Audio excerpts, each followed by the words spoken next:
Most people would have ignored her. A stressed young mother, a broken-down truck, and an empty wallet. But when this man overheard her conversation, he made a choice no one saw coming.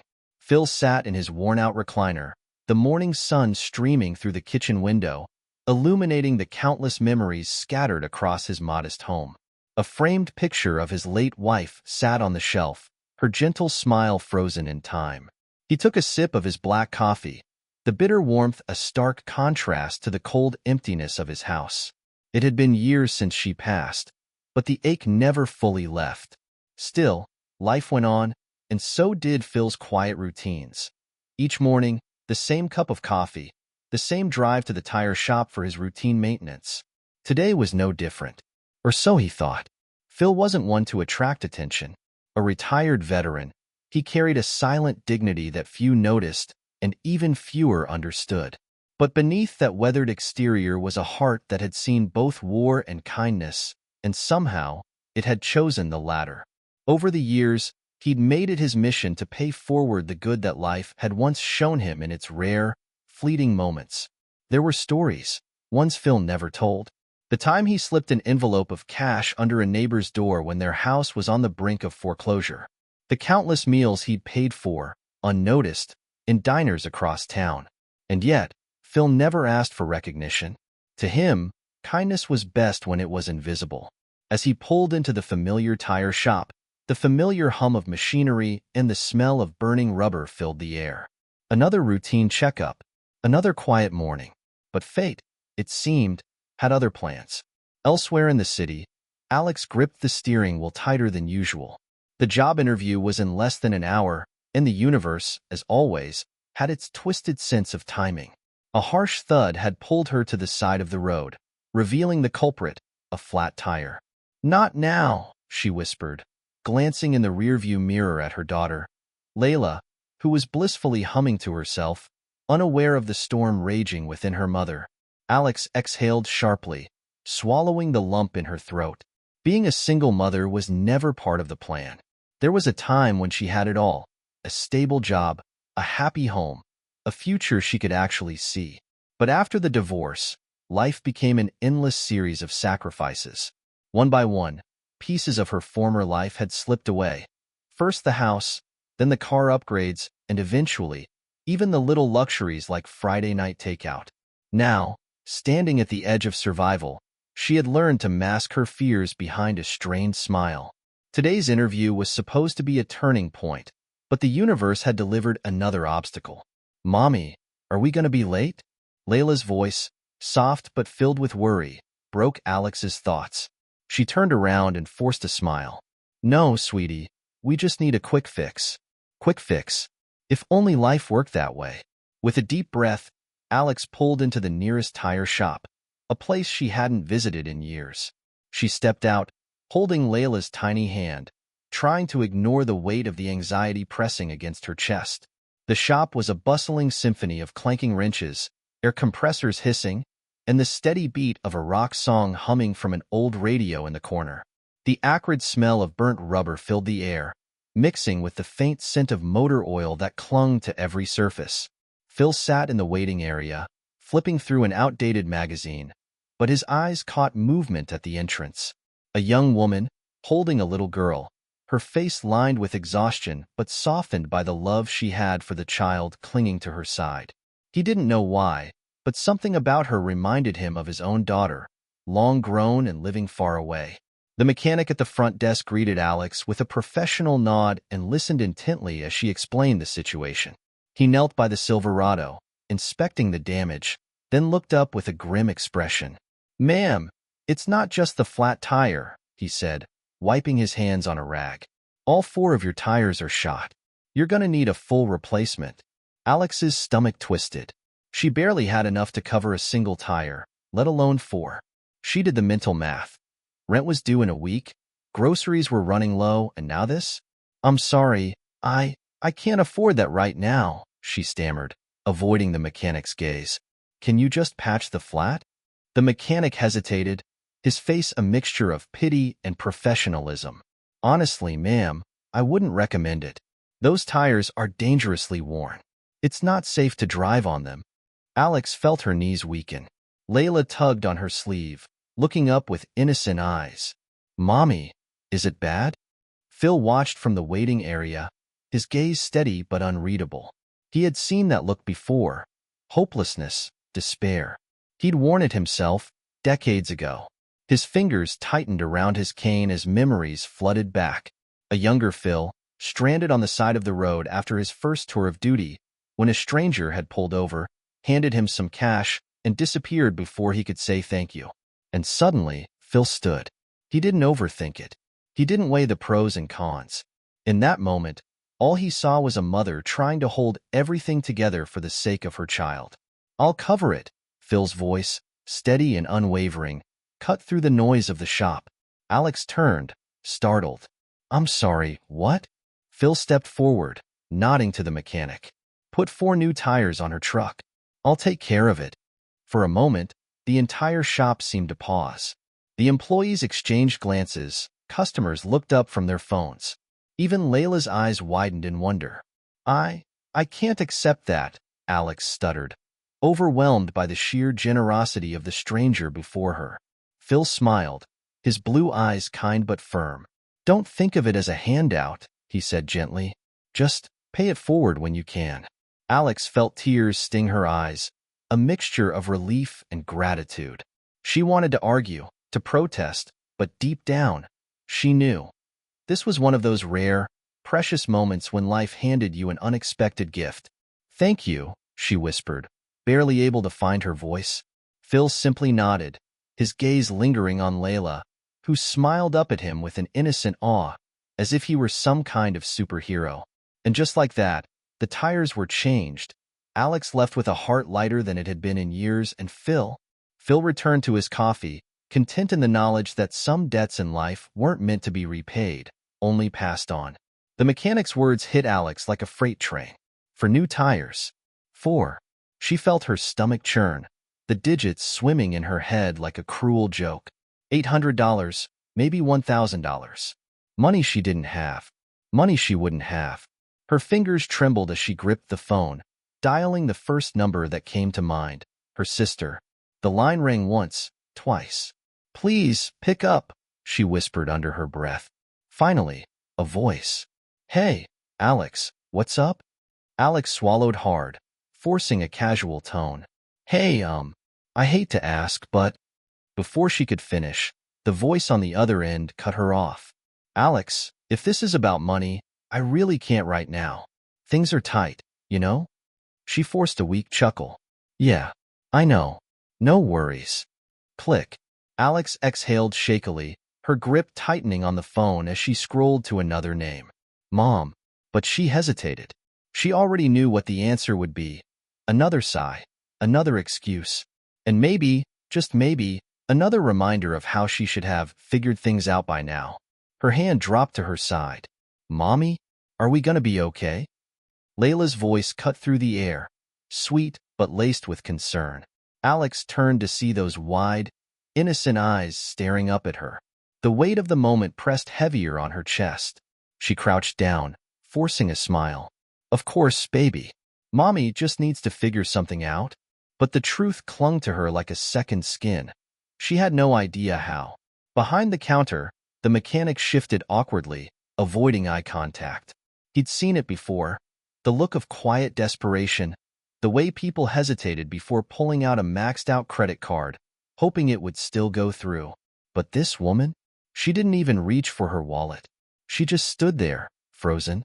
A couple of customers in the waiting area exchanged glances. A man in his 40s, checking his watch impatiently, glanced at Alex and then looked away. An elderly woman in the corner sipped her coffee, her eyes flickering between Alex and her daughter with quiet empathy. Phil, on the other hand, didn't just look. He watched. Every movement, every sigh, every unspoken plea. And he remembered. As Alex fumbled with her phone, Phil sat still, hands clasped over his cane. His gaze lingered on the mother and daughter, but his mind was somewhere else. A distant time, a different life. The memory came unbidden, like it always did in moments like these. 1971, New York City. He had been younger then, lost in the concrete jungle after returning from deployment. Penniless, disoriented, and haunted by things he couldn't quite explain, he had found himself stranded outside a small diner. The city moved around him, indifferent, until a stranger had appeared. A businessman, neat suit, polished shoes. "You look like you need a break, son," the man had said, sliding a crisp $20 bill into Phil's trembling hands before disappearing into the crowd. $20. A fortune back then. Enough for a meal, a place to sleep, a moment of dignity. He had never forgotten that face. He never got the chance to repay the kindness. But moments like these, they were his second chance. Phil's fingers brushed against his wallet, feeling the familiar worn leather beneath his fingertips. His late wife's voice echoed softly in his head, a gentle nudge from somewhere beyond. "If you can help, Phil, why wouldn't you?"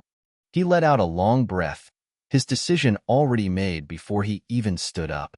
Some things in life didn't need overthinking. Alex felt it before it even happened. The familiar sting in her eyes, the tightness in her chest. The emotions swelled like a tide she couldn't hold back any longer. I can't afford it," she finally admitted, her voice barely a whisper. Silence. The mechanic, despite his tough exterior, shifted uncomfortably. "Ma'am, I wish there was something we could do, but," his voice trailed off. There wasn't. Alex closed her eyes, sucking in a shaky breath. She crouched down, wrapping her arms around Layla, holding her tightly as if she could shield her from the harsh realities of life. "Mommy," Layla whispered, her tiny hands gripping Alex's jacket. "Are we gonna walk?" Alex choked back a sob, shaking her head. "No, sweetheart. We'll be fine." But even she didn't believe it. In the background, the air compressor let out a loud hiss, and the low murmur of customers faded into a quiet hum. No one spoke. No one offered a solution. And then, from the waiting area, a voice, steady, calm, and unexpectedly firm. "I'll cover it." Heads turned. Alex's eyes widened as she looked up, locking eyes with the man she had barely noticed before. "Phil." The shop fell into a hush, the only sound the rhythmic ticking of the wall clock. A second passed, then another. "I'm sorry." Alex's voice wavered, uncertain if she had heard him correctly. Phil stood, leaning slightly on his cane, his blue eyes unwavering. "I said, I'll cover it. All 4 tires. No strings attached." The mechanic blinked, momentarily at a loss. Sir, that's—" "I know what it is," Phil interrupted, his voice calm but resolute. "Put them on." Alex scrambled to her feet, shaking her head in disbelief. I can't let you do that. It's too much." Phil smiled gently, the corners of his lips tugging upward in a way that spoke of experience, of a life that had seen its fair share of hardship and generosity. "Don't think of it as a handout," he said softly. "Just pay it forward when you can." Alex covered her mouth with her hand, tears spilling down her cheeks. The weight, the worry, the hopelessness, it all seemed to dissolve in that moment. Layla, sensing something important was happening, clung to her mother, wide-eyed but quiet. The mechanic, still stunned, finally found his voice. Well, all right then. We'll get started." As the shop bustled back to life, Phil sat down again, as if nothing out of the ordinary had happened.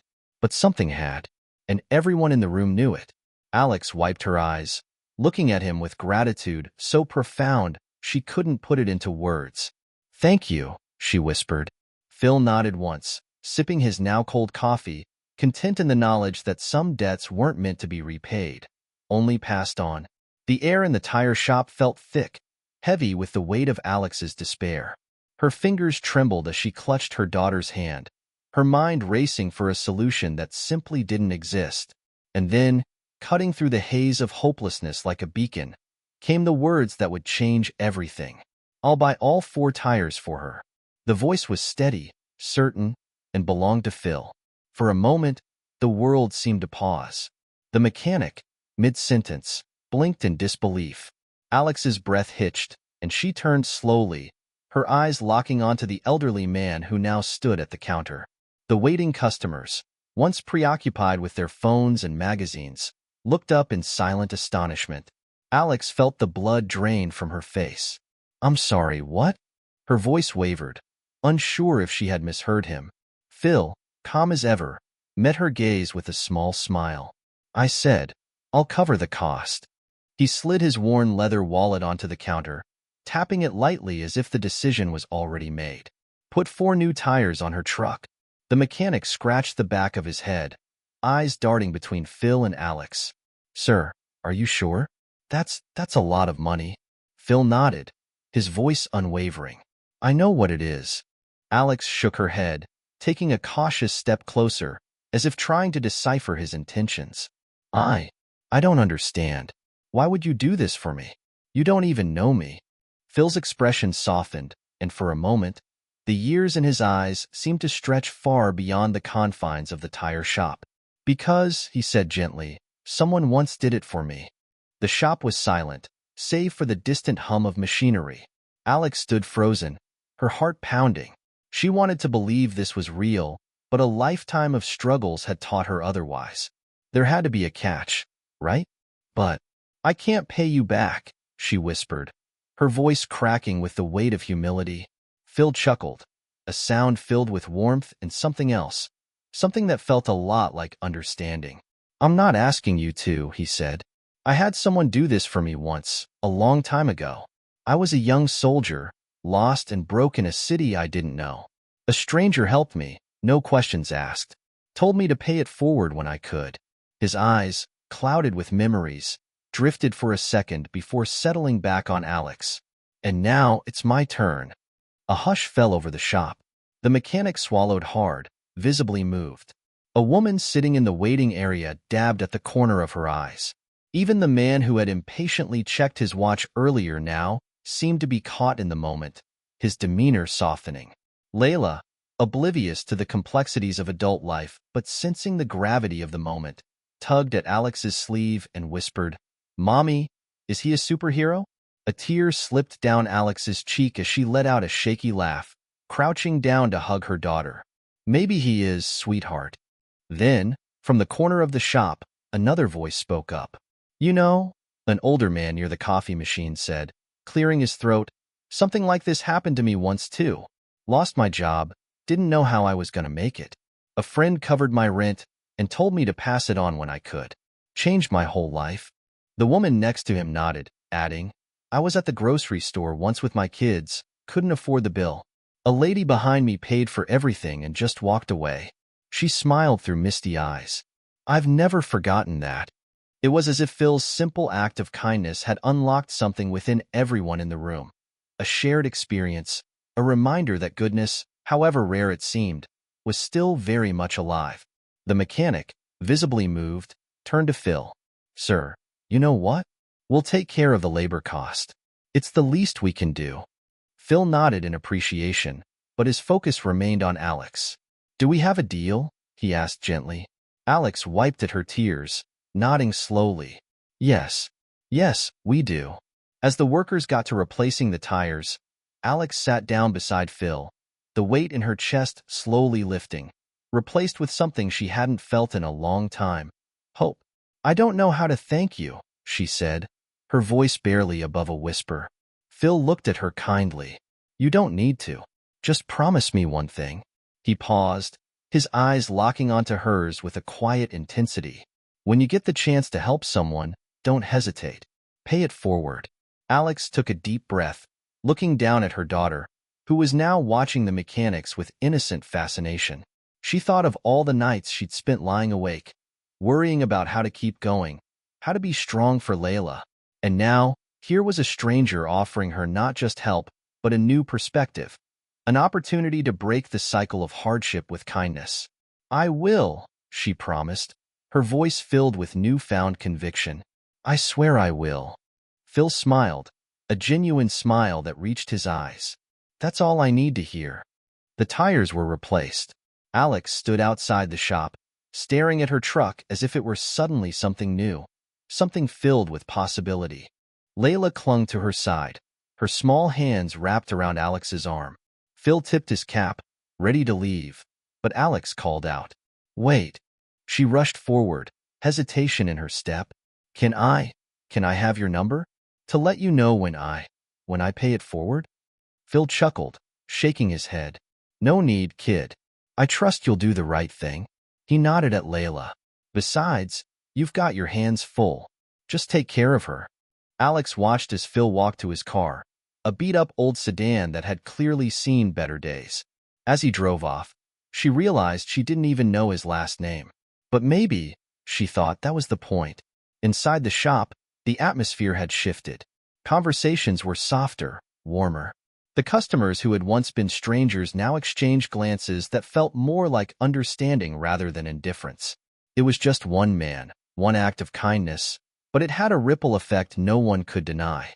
As Alex drove away with brand new tires and a heart full of gratitude, she whispered a silent vow to herself.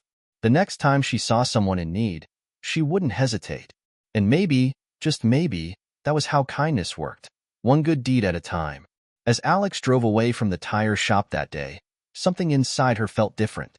The weight she had been carrying for so long didn't seem as heavy anymore. The new tires on her truck weren't just rubber and treads. They were a symbol, a reminder that life, no matter how tough, could still surprise her with moments of grace. For the first time in a long while, she had hope. A few days later, with her car running smoothly, Alex arrived at her long-awaited job interview. The manager, an older woman with kind eyes, listened as Alex nervously explained her experience.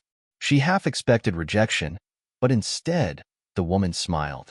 "We believe in second chances here, Alex," she said. "You're hired." Relief flooded through Alex, and as she walked out of the office, she felt something she hadn't in years: stability. As she buckled Layla into the back seat, she whispered a silent thank you to the stranger who had made this moment possible. But life, as it always does, had a way of bringing things full circle. A week later, driving home from her first day at work, Alex noticed a car pulled over on the side of the highway. The hood was up, steam pouring from the engine. Standing beside it was an elderly woman, her face etched with frustration and worry. Alex felt the familiar pang of doubt. Could she really afford to help? What if she didn't have enough money for herself and Layla? Then, she remembered Phil's words, "Pay it forward." Without hesitation, Alex pulled over. "Need some help?" she asked with a warm smile. The woman looked up, surprised. "Oh dear, I'm afraid I don't know much about cars, and my phone is dead." Alex didn't hesitate. She handed the woman her phone, called for a tow truck, and waited with her, offering a bottle of water and a reassuring conversation. When the tow truck finally arrived, the elderly woman turned to Alex with teary eyes. "People like you. You give me hope," she said softly. "Thank you." Alex smiled, her heart swelling with the same warmth she had felt in the tire shop that day. As she drove away, she realized kindness wasn't about having it all figured out. It was about showing up when someone needed you most. Little did she know, the tow truck driver, inspired by her selflessness, would later help a stranded father with a flat tire, and the cycle of kindness would continue, rippling outward in ways Alex could never imagine. Meanwhile, Phil carried on with his life the same way he always had, quietly and with a gentle sense of purpose. He still visited the tire shop every now and then, still sat in his usual chair by the window, watching the world go by with a quiet satisfaction. He never expected anything in return. In his mind, helping Alex was simply the right thing to do. But one chilly afternoon, as he shuffled through his mail, he found an envelope with no return address. Curious, he opened it. Inside was a handwritten letter. "Dear Phil, I don't know if you remember me, but I will never forget you. Because of your kindness, I was able to get the job I so desperately needed. I've promised myself to pay it forward, and I already have. A few days ago, I helped an elderly woman stranded on the road, and I thought of you. I wanted you to know that your kindness is growing, reaching places you might never see, and touching lives beyond mine. Thank you for everything. You didn't just buy me tires, you gave me hope. With deepest gratitude, Alex." Phil stared at the letter for a long time, his weathered hands trembling slightly as he reread the words. A slow smile crept onto his face, and for the first time in a long while, he felt something warm stir in his chest. Placing the letter beside the picture of his late wife, he whispered, "We did good, didn't we, hon?" He knew now, kindness wasn't just about that one moment in the tire shop. It was a seed planted, and it was growing in ways he could have never imagined. At the end of the day, what Phil did wasn't grand in the eyes of the world.